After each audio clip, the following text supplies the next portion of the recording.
Hey everybody, it's What the Flick. Ben Mankiewicz, Robert Abley, Alonzo Duralde, the sixth of the 7 first half season of Mad Men. I can't wait for 2015, frankly, because the final shot of this episode, the terminally perhaps lonely Don, Peggy, and Pete, together at this place where every table is family. The family table. You know, and because it's Burger Chef that they're working on, and we all know whatever they did at Burger Chef, although I read a lot about Burger Chef. I'm sure Burger Chef's Wikipedia page, massive hit, on fire last night. But we all know whatever they do here with Burger Chef, it ultimately fails. Yes. It may take a while to fail, but there's no Burger Chefs. Basically they went away in '82. There's some that lingered. I have very fond childhood memories of Burger Chef for what was apparently the precursor to the Happy Meal, was the Fun Burger. The Fun Meal. The Fun Meal, yeah. Getting the toy and the whole, that was like the first sort of kid-aimed thing. I mean, you know, McDonald Land existed, but in terms of the menu, they didn't really have that, you know, they didn't give you a thing with a maze on it, you know, the way that Burger Chef really pioneered. Well, the thing is, well, the interesting thing about that final shot is that they do seem like they are happy to be with each other to some extent. These people, they've known each other there a long time, and they've all been faced with some sort of a question about what family life they think they should have. I mean, it's a great bookend to the first shot. The first shot is, you know, basically Peggy asking questions of this family that just wants to be anywhere but there, getting their meal. They want to go home. It's a portrait of domestic life that sounds really awful. It's close to my house. Exactly. Yeah. And the husband clearly is like, and she makes a crack about her husband, wondering why she's not cooking dinner. So it's like this ugly view of like families buying food from Burger Chef and going home. But you end with, if we can't have the families we want at home, these people have each other at work. They know each other well. They are their own family. It's a beautiful bookend to that. And also, I mean, very specifically, these three characters, because it's Peggy.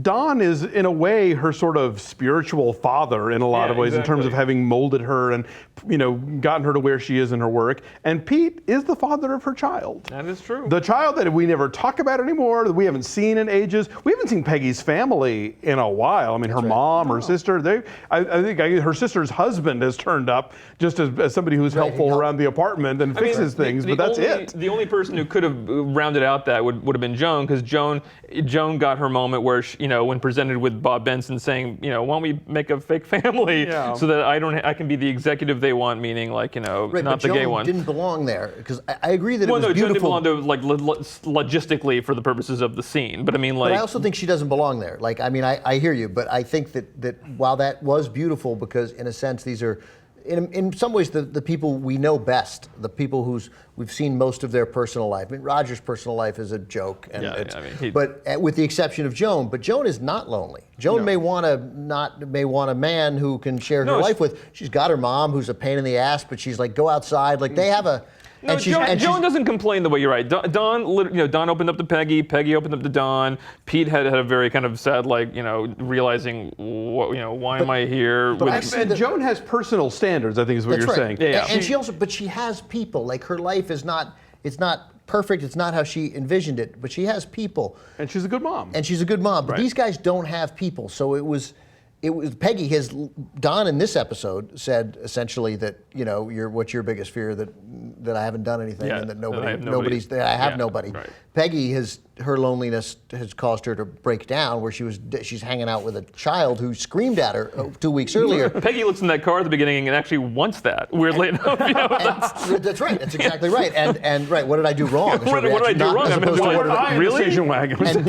And Pete's sort of, you know, I mean, he has this relationship with this woman, but he is still stuck in his family. He gives that up. He is completely ungrounded, and his own dysfunctional family played a role in that. So they're together, but I sort of felt like it's sad, like these guys are stuck together. I mean, I'm glad that they were together, and it was an incredibly nice moment of Don, pointing out the food on Pete's mouth, and no, it was a beautiful, beautiful final. But those moment. are some really sad people. Yeah, no, they are. All three of them. But I mean, the fact that they are together in that moment in Burger Chef is a sign that, like, you can make out of your work life something that resembles, you know, a family. Yeah, I hope so. We'll see. I mean, because like what we all love from Mad Men are moments between Don and Peggy where they open up to each other and kind of come to kind of a grace moment in their lives about whatever they're going through and be able to talk about it. And I mean, and once again, Mad Men totally delivered. I mean, their scene together was just great. And this episode had been so much of a fuckover for Peggy in terms of that. The unthinking condescension of the people around her. When Pete says, "Oh, you're as good as any woman in the business," like, does there have to be a qualifier? Right. Does there have to be the asterisk of, a woman? The conversation was already so hideous. Well, yeah, even dropping that hammer at the end, it was already like, shut up, stop. And the way they corner her into that whole thing of Don should make the presentation. So everything was just one thing after another. They corner her, they put her in this unwinnable position, and then she doesn't even know Ted's on the phone. Ted's on the phone. Yeah, no, the final insult. Yeah. Yeah. But the thing is, also, I think in the original run through in the room, there's a problem with that pitch because Lou likes it. That's right. That's right. That's how you know. Forget what Don having his other idea about the kids. If Lou likes it, back to the drawing board. I think. Glad. What did he say? Something about glad the Gets family's family wholesome. happiness again. Yeah. I did like when they finally got together and they finally got, Peggy aired her grievances to Don, and Don's kind of like, okay, let's just get down to work. That scene got to something about writing that was so really real. Didn't you feel like? I mean, the process of creation, of editing, like when they finally got yeah. together and started working, and then Don says, what's that great line? Where Peggy says, I berate the people that I need the most, and then I take a nap. Yeah. She's like done and done. I know. I mean, that stuff, and yet, they had to hash out stuff. They had to kind of open up to each other. They had to kind of make jokes about what they were doing, and then they came out something. And I that is very real about the creative process. If this would end happily, now that because there's a relief moment when Don and Peggy aren't fighting anymore. Yeah. Because Yes. first of all, the reason they're fighting is over a guy who dicked Peggy over anyway. Like it doesn't Right. matter. It doesn't. They shouldn't be fighting. It doesn't matter. And really, they should be uniting against their common enemy of Lou. Right. That's right. And Ted is as big a non-factor as he could possibly be. And you almost want to be like, you guys go start a business. Like that's it. Like that's the business that we want. And yet Peggy still has such like a chip on her shoulder about Don. I mean, like you wonder if even that would work. It would, but like yes. The fact that she started quickly second guessing herself when Don was like going to be part of the whhole thing, it just made you. But there was a warmth to it that was different. Oh, yeah, like when she did start saying it, like it was the we're friends again part. And it was not. That was just it was a relief. I felt the same way that I felt the enormous sense. Are you watching Fargo? We do, yeah. The enormous sense of relief when Bob Odenkirk finally listened. When that light comes on. Thank God. I mean, Peggy and Don really should just basically plan every 2 weeks to have a long dark night of the soul session in the office. Drinks. No matter what happens. No matter what happens. Saturday, Friday nights. For an hour and a half, we talk. We talk. Drink and we bitch. And we maybe dance a little bit. Right. Oh, and that was such a father of the bride moment. Yes. That was that feeling of like it wasn't like they were about to kiss. It was such a father-daughter kind of. Oh, and this episode is so good that we're bearing the lead that Bob Benson's back. I know, Bob Benson. Before we get to Bob, because we have to talk about Bob, Yes. because that's the other big thing. I just like the ego, almost ego-free Don, but ego-free, but not crushed. Like he's now supremely confident in who he is and what he provides. And any amount of shit of Lou saying, "Why are you in this meeting?" And he's like, "They asked me. Like, I don't give a shit what you think. Like, I'm gonna go sit down here, and when they ask me for an idea, I'll ask them an idea. I don't care what any of you think. Like, it's." And I loved that opening scene in the montage where we're getting him and he himself is gathering up all his work stuff. He's balancing the coffee on the thing. Right. He's just like, they can do whatever they want to me. They can put me in a shitty office. I don't care. My wife can see this in the office. I don't care. As soon as he got a moment alone, he was like, yes. Remember he gave. I mean, like he was 26 and had his first pitch. I know.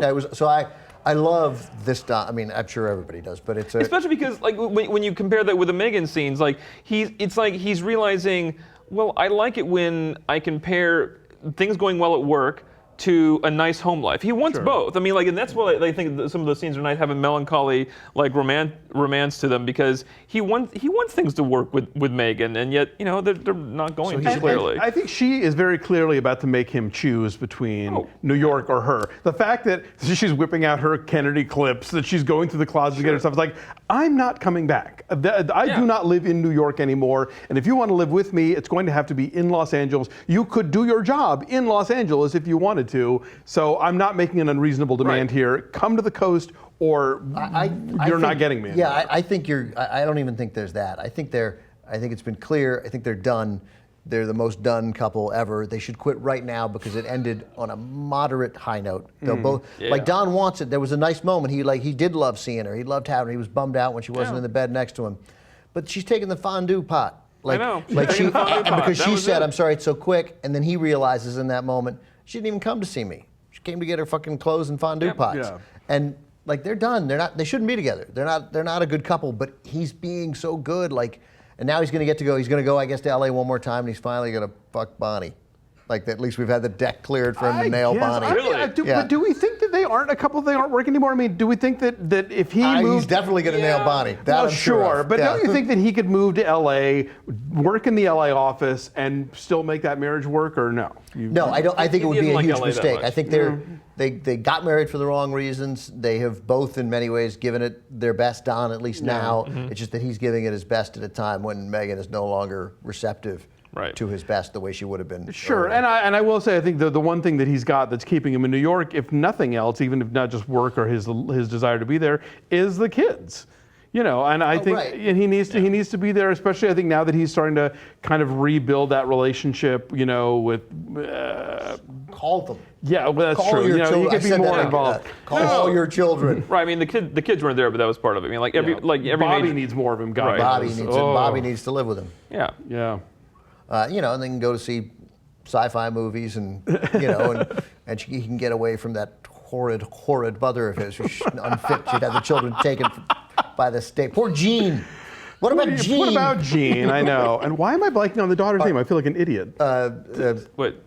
Sally. Sally, thank you. God. All right, Bob Benson. Bob Benson. Okay, so one of my favorite characters on this show, and I think really kind of this great window into things sucked for gay people in the late '60s. You know, we had Sal before. I mean, the show has sort of touched on that kind of stuff before. We're still about a month or two shy of the Stonewall riot, which is not like things were great after that, but at least that was sort of the tipping point of stuff. So you've got the GM guy who's flirting with Joan and but then finds out, oh nope, he gets the shit beaten out of him by an undercover cop that he hooks up with in a park, and that I think drives home for Bob, that plus the news of him moving over to Buick, that he needs to sort of like create that facade that a lot of gay guys did, and a lot of wives either understood or maybe were themselves lesbians. This guy, the actor, whose first name is Matt, I think he's really good. You see him a lot, but he even references that his wife back in Detroit, that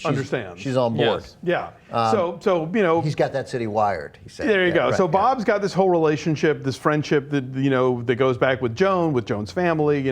So he sort of sees that as a possibility of like, look, come marry me, be my ideal wife, stay in New York, I'll be in Detroit. You don't even have to. I've been with women. I could like fuck you 3 times a year. Yeah, we'll make do. Yeah, Bob has shown himself to be able to sort of like turn on a dime when necessary for his work, and I totally get Joan turning that down, but I don't. At the same time, at least she wasn't sort of horrified or offended by it. Like she gets it, she understands where that comes from, and I love that it's pouring his heart out and like kind of making this painful decision and making this pitch to her. Her go-to is, we're losing GM. We lost GM. What? Right. Like that's the takeaway. And he's like, yeah, something good will be coming better down the road. And I'm like, she's a partner. Yeah, like, exactly. For her, no, that's why I say she goes to the family she knows and is caring about at this point, or her work family, to go tell them big news. Yeah. I mean, every major character in this episode was given a vision of family life, and they had to make a decision about it. I mean, Peggy looked at families buying from Burger Chef and wanted to know why she didn't have that. Pete wanted to know why his ex-wife was acting like him. It's like basically out with somebody else, and then he hasn't seen his daughter in a year. When he hasn't seen his daughter in a year, and she barely knows who he is, and is clearly not nervous, not comfortable running. Yeah, Dawn wants a life with Megan, but wants it in New York when things are going well. And then Joan was given a chance to basically have a family, but she decided no, I'd actually rather find it on my own and have it be real love and hold out for the real thing. Yeah, that's all right. I think that's right. That's all true for all those characters. But Joan had the most forward-thinking and positive viewpoint of. Sure. Yeah. And as I make clear on every time that I love the work stuff, and so I had trouble exactly following the steam room conversation. Me too. I was a little confused about that too. Like, what did that guy know? What was he implying? And then what did Roger, because of. Yeah, Roger seemed to understand that steam room conversation later. Once Joan explained how the lost GM. So he knew about that, but he also means he knows about Buick. And so what was but he was talking about it might be setting Philip Morris, right? Yeah, it might be setting something up. Maybe next episode, I'm sure that will become clear. I was lost. I'm sure somebody in the comments is going, stupid, they meant the blah, blah, blah. I didn't get it. I just like when Roger Sterling makes jokes. I like the best episodes are sometimes when John Slattery just has a couple of great wisecracks, and he had them in that scene. He had them in a scene later with Harry Hamlin, and I was just like, I'm happy with that. And so we don't know what's going to happen with Don regarding Philip Morris, but now it's different because maybe it isn't different, but they've now lost. They're in trouble now. They are. But I love that. I still think that I'm convinced that Don is going to remain several steps ahead of Cutler and Lou. Trying to screw him over with this Philip Morris thing. I think that he has taken away their kind of trump card in this by saying, yes, I know I fucked things up with the tobacco companies. I'm going to publicly eat shit about it, and that's going to be a plus for us. That's going to be something that's going to make them want to come to this, to our agency, just to watch me make a public mea culpa and completely grovel at their feet to get their business. Thank you. Yeah, that's Don's thing here. They're setting up Don to be a hero in some way by losing Chevy, but maybe he helps them get Philip Morris or something. And again, I mean, just to bring in they've done it on Game of Thrones with new characters, and to give us Lou, like essential out of nowhere, except right at the tail end. And I know he recurred, but and to have us in such limited screen time. Right? Hate him so much. Hate him with so what's his name again? What's Alan Havey. Alan Havey, right? So Havey. Right. And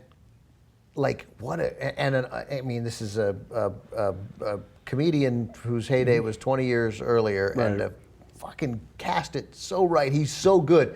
He was on Ileana Douglas's. I just learned this weekend her show about IKEA, her online show about IKEA, and I watched his scenes.